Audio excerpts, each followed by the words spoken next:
गाना छोड़ देले रहला तब बड़ा सुपर हिट लगत रहा। हाँ लेकिन अब शुरुआत कर देला तब देखा हीरो कैसे लागत रहला, हीरो कैसे लागत रहला तब नहीं पता सब बिगाड़ देला दासा, बिगाड़ देला दासा।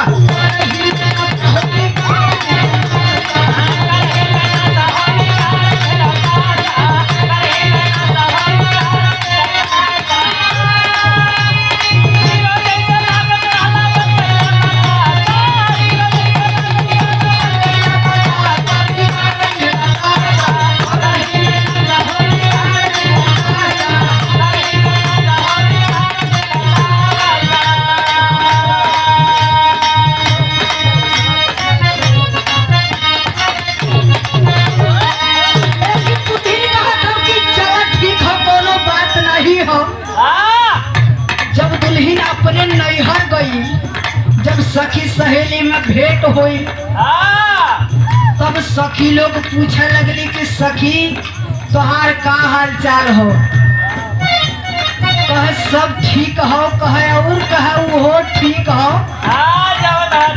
जौन है तौन ठीक हो। लेकिन कहलस किए सखिए, कहलस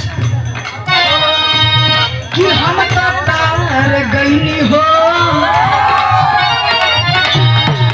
हम तो तार गईनी हो, सुन बात गईनी हो,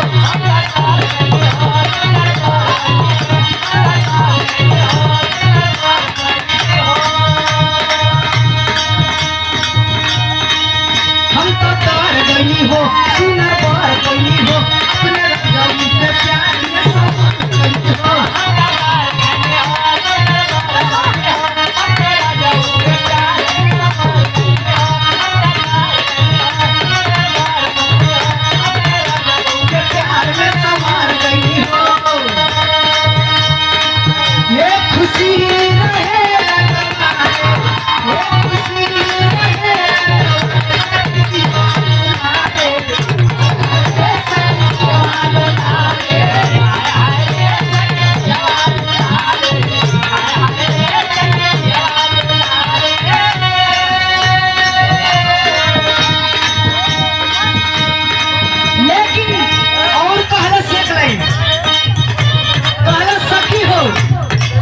ऐसन पति मिले मुश्किल से,